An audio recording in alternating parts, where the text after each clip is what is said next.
वाली बनाई हुई है, कभी कभी छू जाती है दिल को। ध्यान सुनिएगा। अभागा पे प्रभु भगवान शरण ले लो सिया साजन। अभागा पे प्रभु भगवान शरण ले लो सिया साजन।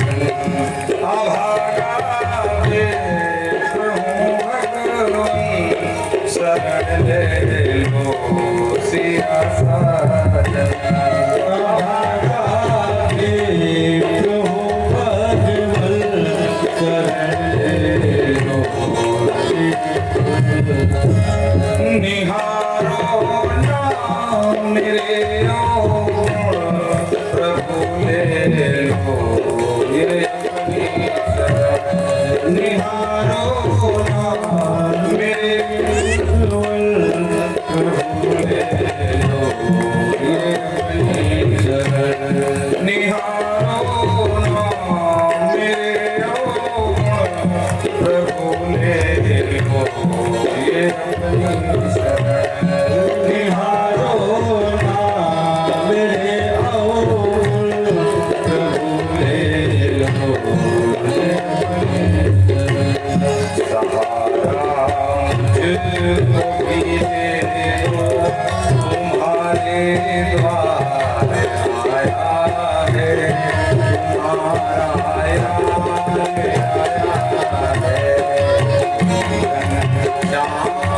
है तो तुम्हारा आया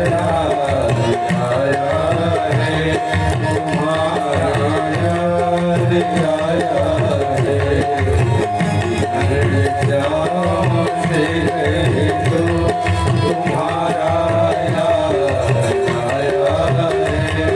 तुम्हारा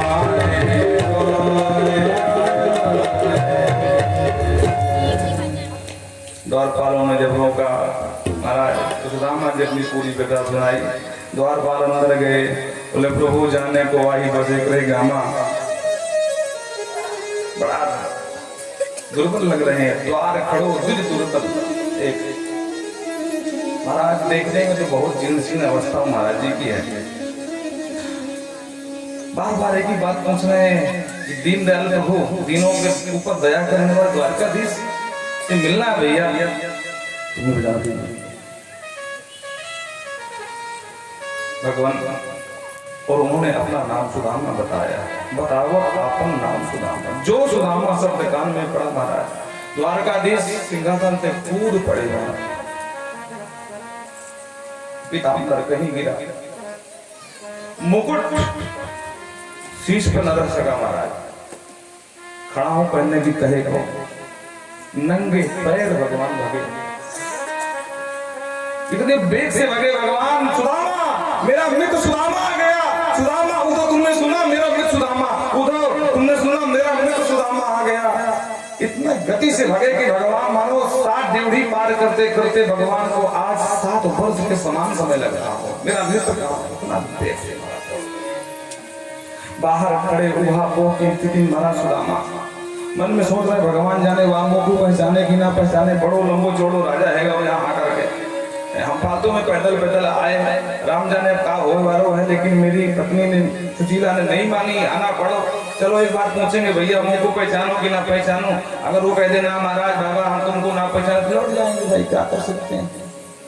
और इधर जो भगवान की दृष्टि पड़ी सुदामा जी के ऊपर, आज मारो भगवान साक्षात गंगा जमुना की धारा आंखों से झरझर करके बहे उठी।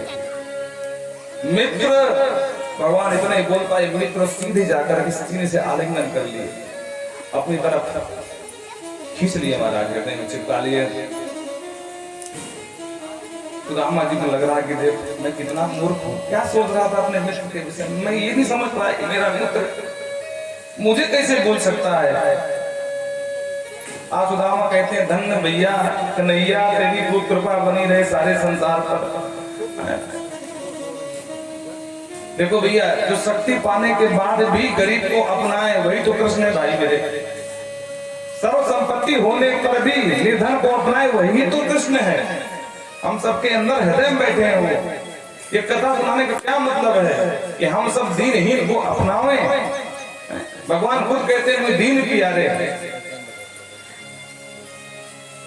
तो दामा जी के आंखों से आज आंसू हो गए। कन्हैया तो धन है मेरे भाई, मैं तो नहीं आ रहा था लेकिन देवी नहीं मानी और जबरदस्ती मुझे भेज दिया। मैं सोच रहा था जितने लंबो चौड़ो राजा और भगवान ने कहा स्वागत करे कहा न करे।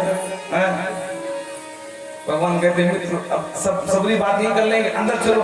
और हाथ पकड़ के ले गए और रुक्मणी से रुक्मणी जल्दी जल लेके आओ। रुक्मणी भौचक्की हो गई, जल मांग रहे हैं महाराज क्यों? अरे हजारों दास दासियां मुझसे जल मांग रहे हैं। लेकिन आदेश मिला रुक्मणी इधर भगी और भगवान अपने पीताम्बर से जो जमीन पर पड़ा था उसको उठा करके ब्राह्मण देवता की चरण की धूली साफ करने लगे। तो क्या देखा कि पूरे चरण कंटका कीट मार्ग से आए, कणामुखी नहीं, रक्त रंजित पूरे पादु तालु है। और महाराज आज भगवान के नेत्रों से गंगा जमुना की धारा बह गई थी। ऐसे बेहाल बेहाइन सो पग कंटक जाल लगे पुनि जो हाय महा दुख पाए सखा तुम आए इतने न किते दिन खोए। देखी सुदामा की दीन दशा करुणा करके करुणा निधि रोए। पानी बरात को हाथ छुयो नहीं, नैनन के जल से जब तक मां रुक्मणी दौड़ करके जल लाती भगवान के दोनों हाथ से झर गंगा यमुना की धारा प्रकट हो गई। नीचे पानी न छुआ न परात छुआ, उन्हीं आंसुओं से पूरे पाप को छल कर दिया। सुदामा जी आज कहते कन्हैया तुम जैसा मित्र नहीं मिलेगा, न भूतो न भविष्यति। और आप सभी जानते हैं कहते सुदामा की मित्रता आज भी अमर है। उनके समान मित्रता आज तक अगर कोई भी दुहाई देता है तो भगवान कृष्ण और सुदामा की देता है।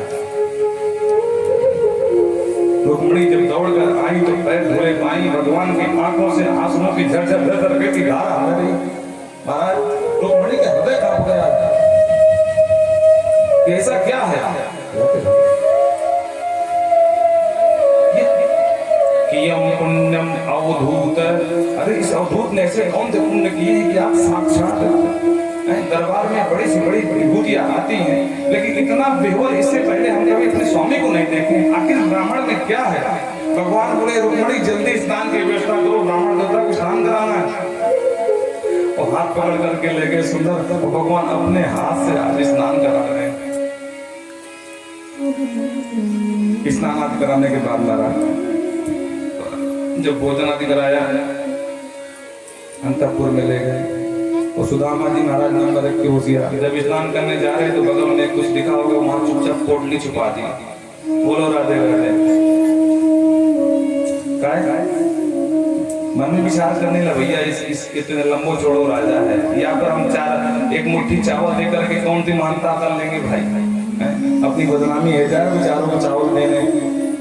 तो जब वापस आए तो बार बार उसी की तरफ महाराज दृष्टि जाए। बोले अब यहाँ रखूंगा तो आज नहीं कल को पट्टी खुल जाए, तो क्या करूँ आपको उठा कर चुपचाप दबा लिया हमारा काम। बोलो राधे राधे। कन्हैया मैं जाऊँ भैया, आप तो मुझे मुलाकात अरे अभी हाल ही आए हो, घंटा 2 घंटा रुको भी जाना, आज रात विश्राम करना भैया। अरे बोले थके आज तो रुको कम से कम। तो भगवान अपने पर्यंत में अपने बिस्तर में लगा दिए, बोले हम तुम्हारी चरण सेवा करेंगे। और रुक्मणी से बोले रुक्मणी गर्मी है, ब्राह्मण देवता को पंखा करो। और रुक्मणी अपने हाथ से पंखा कर रही हैं और ब्राह्मण देवता के चरण दबाए जा रहे हैं। सुखदेव बाबा कहते हैं हम दरिद्र पापी स्वकषण प्रेम के कनम। कौन कहेगा ये ब्राह्मण निर्धन है? श्री निकेतन स्वयं लक्ष्मी भगवान माँ लक्ष्मी पंखा चल रही है, नारायण चरण दबा रहे हैं। अब बोलो इससे बड़ा कोई पुण्य अवधूत और धनवान कौन हो सकता है राजन। ब्रह्म बंधु कृष्ण बाहुभ्याम देता है। ये ब्राह्मण की महानता का ही प्रतीक है कि आज भगवान को भी चरण दबाना पड़ा।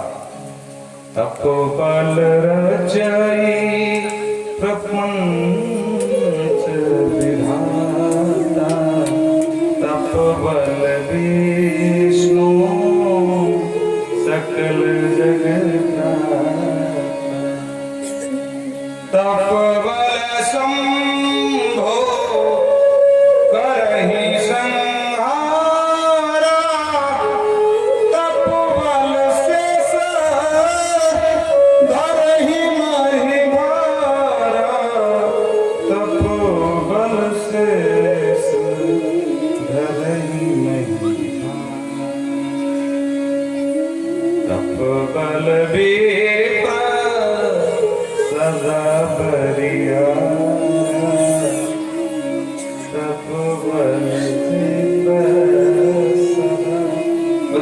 श्रेष्ठ।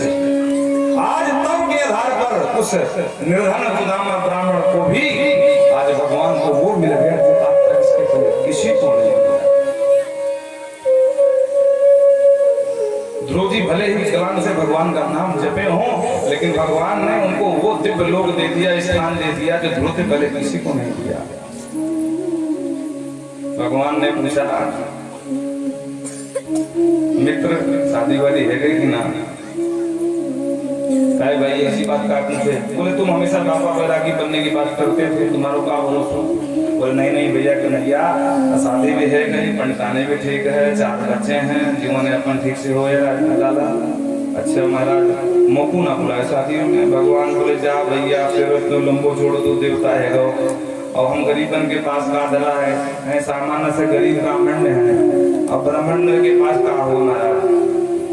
अब तू ठहरो राजा, तो भैया अब दूसरी बातों को पता तेरा हमको था ही नहीं, वो तो तेरी भाभी नहीं भेजा है आज। मेन बात तो यह है, ओहो भाभी ने भेजा, ऐसे ना दे आप। बोले कन्हैया साथी साथी बोले भैया हमको तो भूल ही गए। वाह महाराज अब तो भूल ही जाओ मोकू। रामा जी कहते हैं अच्छा ये कन्हैया ये बताओ, हम तो ना बुला पाए क्योंकि सामान्य ब्राह्मण में है, लेकिन भैया तेरी शादी वादी है गई कि ना, कि तुम्हारे राजा बने घूमे? भगवान बोले नाम महाराज आपकी कृपा शादी है गई। अच्छा तो पर्चे करा देवी से? बोले एक तो ये खड़ी देवी, बाकी आप। रुक्मणी बोले जाओ बुला बुलाओ। रामा जी बोले मतलब? ओहो भैया राजा ठहरो ना, 2 दिन क्या किए होगा, ठीक है बुलाओ बुलाओ बुलाओ। अब भगवान मुस्कुराए, बोलो राधे राधे। और इतने में भगवान ने देखा कि हाथ में कुछ दबाए हैं। भगवान बोले ये हाथ में क्या हो गया? तो बोले ए भैया कन्हैया पैदल पैदल चल के आएंगे, वाते हम थक गए हैं, थोड़ा सा हाथ टेढ़ा है। बोले राम राम हम फालतू में पैर में भिड़े पड़े, तुम्हारे हाथ में दर्द है, लाओ हाथ दबाओ। बोलना कन्हैया भैया हाथ हाथ मत लगाइयो। तब तक वो पोटली दिख गई और स्वयं जहार की मदी मदी पतुक तंडुलाम। भगवान ने एक झटके से वो पोटली को ले लिया, खोला, खोल करके एक मुट्ठी खा लिया। तब तक रुक्मणी मैया दौड़ के आ गई, सत्यभामा से बोली सबको लेके आओ, पंडित जी को आशीर्वाद लेना। तो फिर तुम्हारे बाबा जी आए हैं। और रुक्मणी ने देखा कि दूसरी पोटली उठाकर खाने ही जा रहे थे, रुक्मणी ने हाथ पकड़ लिया, महाराज कच्चे चावल है फालतू में भाव में खाए जा रहे हो, बाद में कहोगे रुक्मणी पेट दर्द कर रहा है। अथवा एक लोग की संपत्ति दान कर दिए, एक मुट्ठी खा करके दूसरे लोग को दूसरी दान कर दोगे, चौथे भुवन के मालिक हो। हाँ एक लोग वैसे ही गया, 13 बचे, बोलो राधे राधे। 56 करोड़ की जनसंख्या है, सब कुछ बिता करके रोड में आने का मन है क्या? बोलो राधे राधे। भगवान ने कहा देवी ये प्रसाद है, सबको थोड़ा थोड़ा दे दो। तो लेकर के चावल गई, आप प्रणाम करने आई। महाराज सत्यभामा महाराज जी दंडवत। महाराज ने आशीर्वाद दियो, पति प्रिया भव पुत्रवान भव यशस्वी भव मनस्वी भव। भगवान ने कितने भव लगाई। तब तक कालिंदी मैया आ गई। लाला ये कौन है? अरे महाराज अब यह समय जो है सब वही है। अच्छा अच्छा अच्छा ठीक है, मतलब 3-4 किया हो, आशीर्वाद दियो। तब तक लक्ष्मण आ गए, बोली ये लास्ट ही होगा, आशीर्वाद दियो। पति प्रिया पुत्रवान पति प्रिया। और महाराज ऐसे करते करते जब संख्या 10 के ऊपर पहुंच गई, बोले लाला ये सब क्या है? बोले महाराज बार बार पूछ के बेइज्जती मत करो, या समय जो आऊँ सब वही है। सुदामा जी बहुत चक्के हो गए, बोले वारे कन्हैया तेरी लीला भैया भी कितनी हो गई। बोले महाराज संख्या न पूछो, बस आशीर्वाद देते रहो। ठीक है लाला जो कहे सो ठीक। तो महाराज अब एक करके आशीर्वाद देते शुरू हो गए। 50-60 पहुंच गए। सुदामा बोले लाला साथी साथी बताएं, हमारो तो गलो बैठ गओ, हाथ दुखन लगो, आशीर्वाद दे तो लाला ज्यादा तो आशीर्वाद दे भाई तो राम नाम सत्य है हो जाए। साची साची बताइयो कितनी। बोले महाराज अभी तो चौथाई महीना भाई 16,108 कितनी रानियां हैं। बोले रे राम राम कन्हैया तेरी लीला तू ही जाने भैया। जैसे तेरो तू टेढ़ हो चलने में टेढ़ो, चितमन टेढ़ी मटके, चितमन टेढ़ी अलगे टेढ़ी सब टेढ़ा काम, तेरा काम भी टेढ़ा तेरा सब। बोलो राधे राधे। बोले 16,108 की तो बात छोड़, मैं अगर 500 को आशीर्वाद दे दूं तो राम नाम सब यही हो जाएगा भैया। मुंह पे ये सब ना हो पाए। भगवान बोले काम मतलब घर में महाभारत कराओगे, जो पा गए बोले वाह महाराज का आशीर्वाद मिल गया, जो नहीं पाई तो हमारे को चढ़ जाएंगी, ऐसा मत करो। बोले भैया कन्हैया अब तू का चाहे, हमारे प्राण निकल जाए, एक काम सब तेरी सब रानियां। बोले हाँ तू सबका पति। बोले हाँ तो इकट्ठो कर ले प्रणाम भैया, तू इकट्ठो आशीर्वाद ले ले तो पूरा आशीर्वाद सब रानियन को पहुंच जाए। भगवान बोले ठीक है समझौता करना ही पड़े, जब तुम दे ही नहीं सकते तो कुछ भी बोलो। अब ब्राह्मण तो वाक पड़ता हुए महाराज कछु बात बना ले तो ठीक है महाराज। भगवान ने दंडवत प्रणाम कियो और सुदामा जी ने अधनोयम धनम प्राप्त मुक्त्यान मास हरे, उस निर्धन ब्राह्मण को भी भगवान ने एक लोक की संपत्ति दे करके परम दिव्य ऐसा शादी बना दिया। सुदामा जी बोलते मैं जाऊं गुजरात बहुत जाओ, लेकिन दान कर दिया क्योंकि जब पोटली खोला उसमें लिखा था 1 मास 2 पाक में 2 एकादशी होंगे। भगवान ने संदेश दे दिया अरे होनी थी सो हो गई,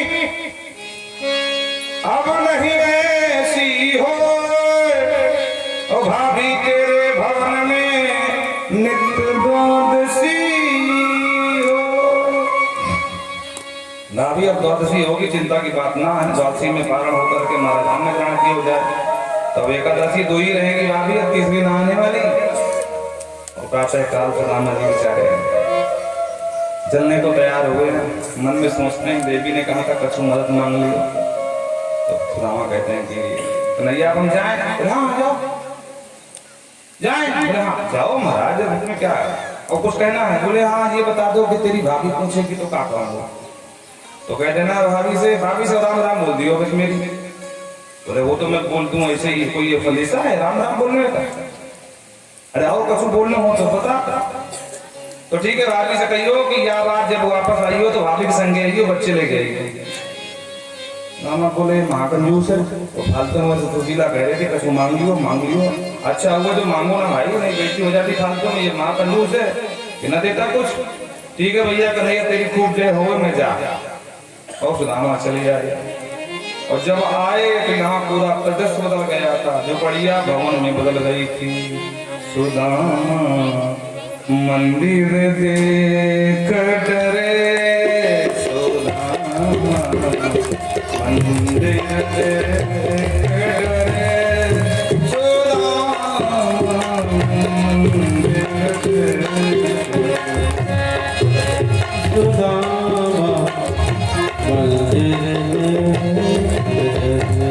वृंदावन बिहारी लाल की।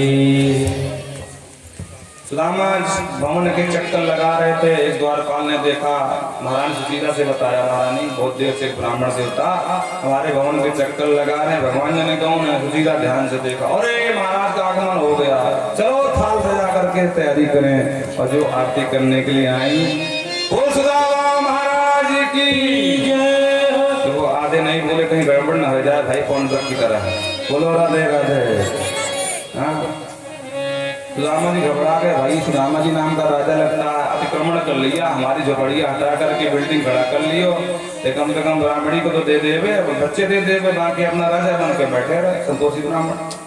और जो आरती की थाल सजा करके आरती घुमाने लगे, सुदामा धड़कन बढ़ गई। भगवान ने कहा हो रहा मेरे संगे, तो कान में सुशीला बोली महाराज मोको न पहचाने। और सुनाई आवाज में ध्यान से देखा सुशीला, अरे देवी सुशीला तू, तेरे 2 चटीला ये कैसे? बोले उन्हीं की तो कृपा है। रामा जी बोले धन्य है मेरा मित्र। सामने से कुछ दिया नहीं, पीठ पीछे कुछ छोड़ा नहीं। सामने से दूंगा तो मेरा मित्र मेरे कर्ज के एहसान में दब जाएगा, और पीठ पीछे इतना दे दिया, प्रत्यक्ष में अप्रत्यक्ष में दे दिया कि कभी मांगने की आवश्यकता नहीं है। और वृंदावन बिहारी लाल की इस तरह से। और एकादश स्कंद में कहते हैं एक दिन सप्तऋषि व्रत चढ़ारे द्वारिका, ध्यान से सुनिएगा। और शाम जाम्बवती पुत्र शाम को स्त्री का भेष दे दिया। महात्माओं में दुर्वासा भी थे, अत्रि थे, वशिष्ठ सब बैठे थे। तो बालकों ने पूछ लिया, महाराज जी हमारी भाभी स्त्री हैं, गर्भ से हैं, जानना चाहती हैं, अंतर्वती मने गर्भवती, कि बेटा होगा कि बेटी। तो सारे महात्मा कहूँ नाक बंद करे, महाराज कहूँ कान बंद करे, कहूँ आंख बंद करे, ध्यान लगाओ कछु कर लेना पड़े, क्योंकि गर्भवती महिला थी नहीं, वो बालक था, और बच्चे तो बच्चे ठहरे। उसी समाज में दुर्वासा बैठे थे। दुर्वासा ध्यान से देखा मामला कहा है, काऊ के दिमाग में काऊ बात न चढ़े भाई, क्या बात है। तो ध्यान से देखा दुर्वासा, बच्चों इधर आओ, समझ गए कि स्त्री नहीं बैठी, पुरुष है। तो तुमको शर्म नहीं आती है, फालतू में महात्माओं को परेशान कर, तो भाग जाओ यहाँ से। बच्चों ने कहा आंख को दिखा रहे हो, बता दो ना क्या होगा, बेटा हो कि बेटी, पूछ तो नहीं। अब दुर्वासा का क्रोध सातवें आसमान में। बोले मूर्ख को बता दो, बोले हाँ बताओ ना, मूर्ख क्यों बोलते हो। अब दुर्वासा बोले जनस्वती वो मंदा मुस्लिम कुल नाशनम, जाओ मूर्ख बालको, ऐसा मुसल होगा कि तुम्हारे पूरे वंश का संहार कर डाले। और बच्चे घबरा के फटाफट कपड़े हटाए, साड़ी हटाए, तो वो मुसल सच में इतना निकल आया। भाग कर आए महाराज हुसैन को बताए। महाराज हुसैन समझ गए कि अगर ये समाचार भगवान तक पहुंचा तो या बच्चों को मृत्यु दंड देंगे या देश निकाला देंगे। इससे अच्छा है कि महाराज तक बात न पहुंचे, और चूर्ण बनाकर घिस घिस के समुद्र में भगवा दिया। लहरों के माध्यम से वो जमीन में आ गई, और ऐरका नाम की दूल्हा तलवार की तरह पायन धारदार वो घास तैयार हो गई। एक छोटी सी कील बची तो सागर में फेंक दिया, तो एक मछली फाड़ के मुख ले गई। एक मछुआरे ने पकड़ लिया, उसके अंदर से कील निकली, उसी कील से एक बलिए ने बाण बना लिया। बोलो राधे राधे। और भगवान ये सारी लीला समझ गए और अपनी माता से कहा, माँ हमको हमारे ऊपर ब्राह्मणों का श्राप लगा है, इसलिए हम चाहते हैं कि श्राप अपना प्रभाव दिखाए, उससे पहले हमें कुछ दान पुण्य करना चाहिए। इसलिए माँ ब्राह्मणों दुरत्या है, ब्राह्मणों का श्राप मिटाना बड़ा दुरत्य है माँ। इसीलिए मेरी मानो सब लोग चलते हैं वहाँ कुछ दान पुण्य करेंगे। प्रभात क्षेत्र लेकर के भगवान गए, और वहाँ कई महीना तक वहाँ ब्रजवासी भी मिले, और यशोदा मैया भी मिली, नंद बाबा भी मिले। वहाँ यज्ञ चलता रहा, वहीं नवयुगेश्वर संवाद नारद जी के माध्यम से सुनाया गया। और अंत में कुलई वही साप निर्दग्धम, ब्राह्मण के श्राप से वो कुल निर्दग्ध होने का समय आया। मदिरा पी करके आपस में लड़ करके मर गए। चतुष्पंचावशिष्टा, भगवान ने अपने साथी दारूक से कहा कि समुद्रा सप्ते हन्याम, हे दारूक शीघ्र द्वारिका को जाओ, सप्तमे हन्याम, और ये द्वारिका 7वें दिन पाताल में चली जाएगी, जिसको जहाँ जाना हो चला जाए। उद्धव को समझाया, उद्धव तुम यहाँ से सीधा बद्रीनाथ को जाओ। उद्धव रोने लगे, प्रभु प्रभु मैं कैसे वहाँ रहूंगा तुम्हारे बगैर। तो दत्तात्रेय भगवान की जो 24 गुरुओं की कथा है उसको सुना करके दिव्य ज्ञान दिया। उद्धव एक बार यदु महाराज भ्रमण कर रहे थे, तो एक मस्त महात्मा को देखा, तो पूछ लिया, महाराज हम राजा होकर अभी इतने खुश नहीं हैं, आप विरक्त होकर इतने खुश कैसे हैं, इसका रहस्य क्या है। तब उन्होंने पूरी कहानी सुनाई कि राजन ये प्रसन्नता, ये शांति एक जगह से नहीं आई, मैं 24 प्रकार के गुरुओं से शिक्षा लिया हूँ, और उससे आई है। किसको किसको गुरु बनाया, पृथ्वी वायु आकाशो अपामो अग्निश्चंद्रमा रवि, मैंने पृथ्वी को गुरु बनाया, उससे क्षमा का गुण सीखा है। पृथ्वी का नाम भी एक क्षमा है, उसमें गड्ढा खोदो और चाहे उसमें मलमूत्र फेंको, चाहे उसमें हवन आके करो, कभी पृथ्वी आपको बुरा नहीं मानती है। तो संत को चाहिए हमेशा क्षमाशील होना चाहिए। वायु को गुरु बना करके मैंने सीखा कि वायु सभी जगह बहती है, बगीचे में ठहरती नहीं है, क्योंकि वहाँ सुगंध होती है, और जहाँ दुर्गंध है वहाँ रुकती भी नहीं है। वायु हमेशा एक गति से चलती रहती है। उसी तरह संत को अनुकूलता देख करके कहीं चिपकना नहीं चाहिए। किसी से चेला के यहाँ गए बाबा जी, वहाँ भैंस की तम तस्मई रबड़ी घोट खिलाई जाए तो 12 महीनों पड़े रहे, ऐसा नहीं। हाँ, संत को रमते राम बाबा बन के रहना चाहिए। सायं जहाँ हो जाए वहां रुक करके 2 फुट के पाले भी निकल ले। और हमने जल को गुरु बना करके क्या सीखा कि जल की जो प्रकृति है ना वो परम शीतल और निर्मल है। बोलो राधे राधे। तो भाई जल गंदा क्यों हो जाता है? बोले गंदगी जल में नहीं है, गंदगी मिट्टी की है।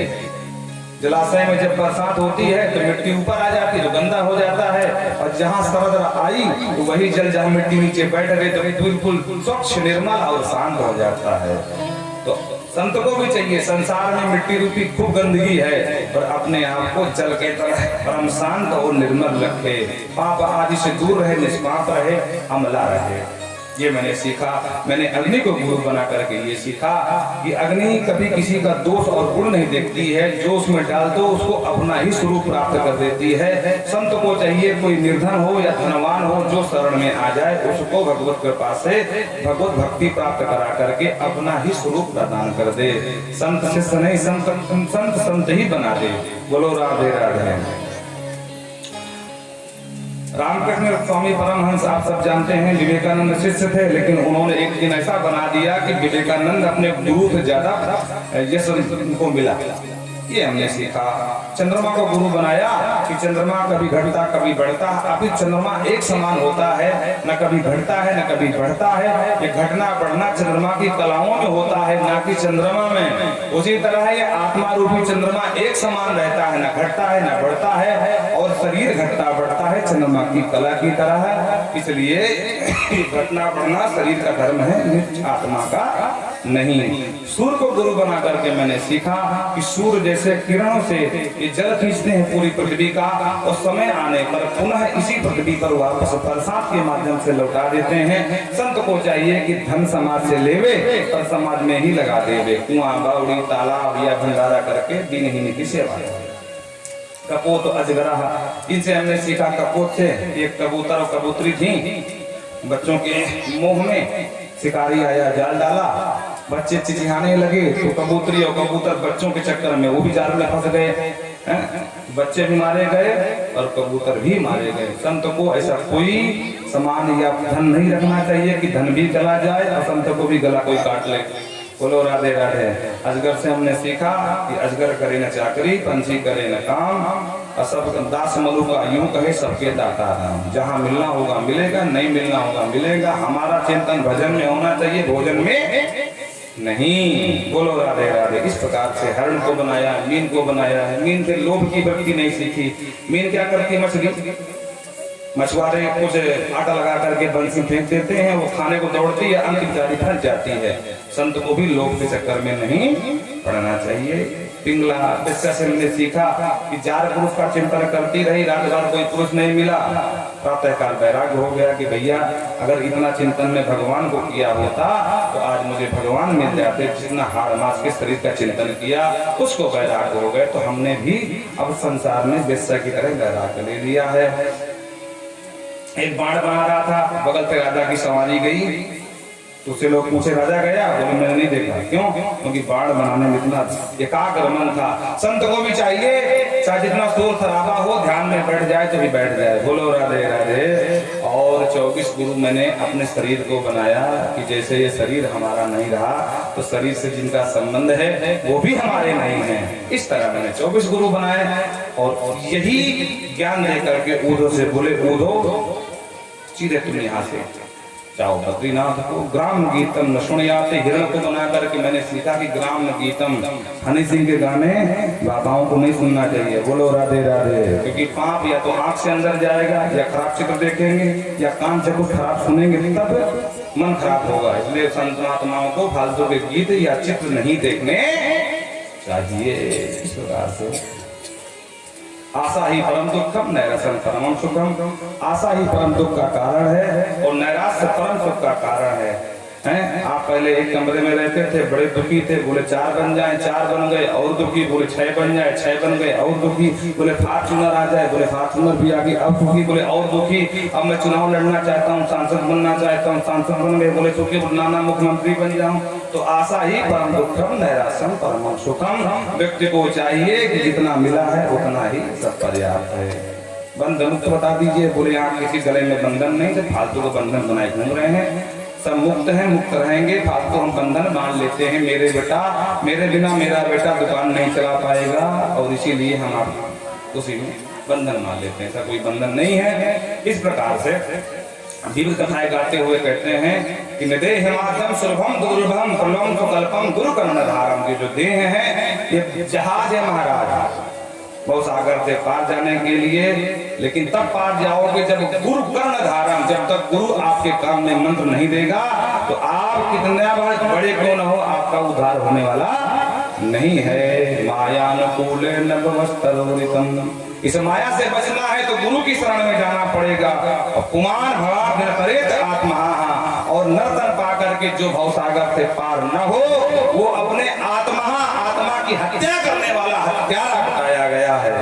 और इसी बात को कहा गया भव सागर चाह पार जो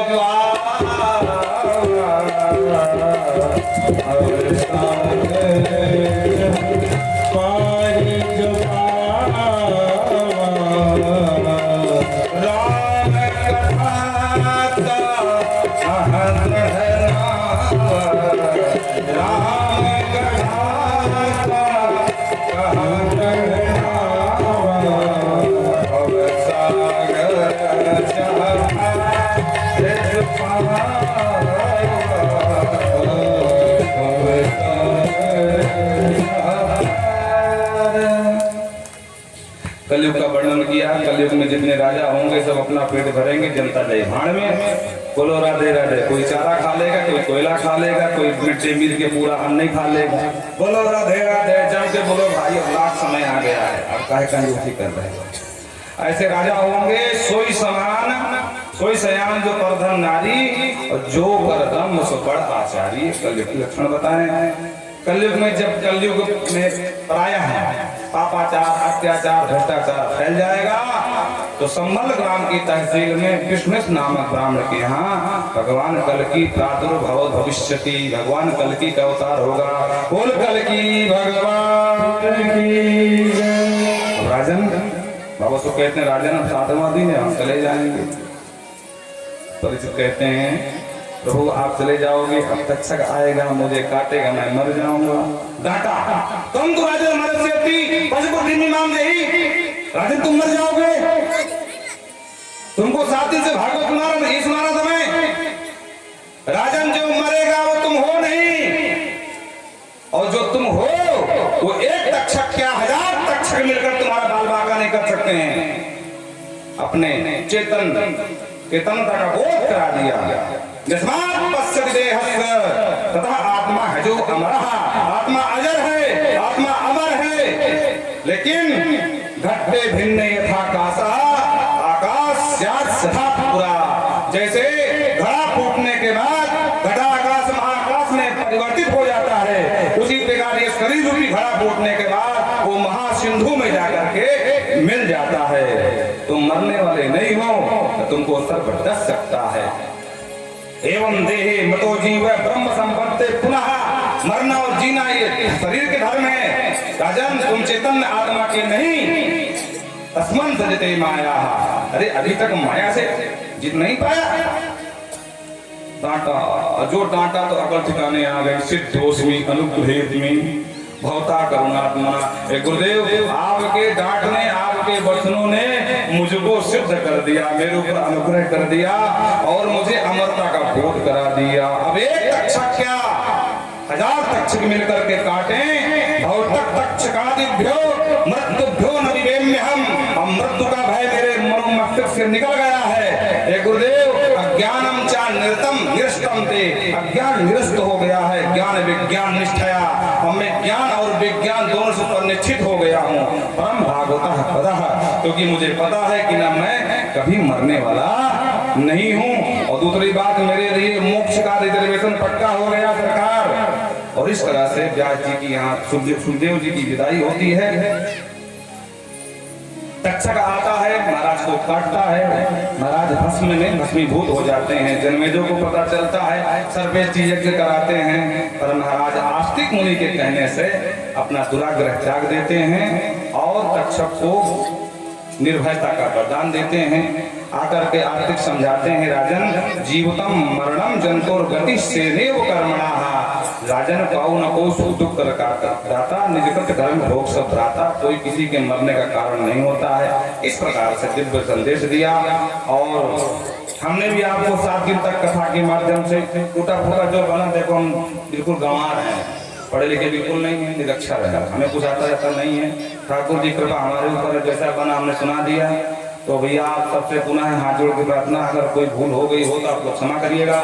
सबसे पहले हमारे यजमान दादाश्री और इनको ढेर सारी शुभकामनाएं।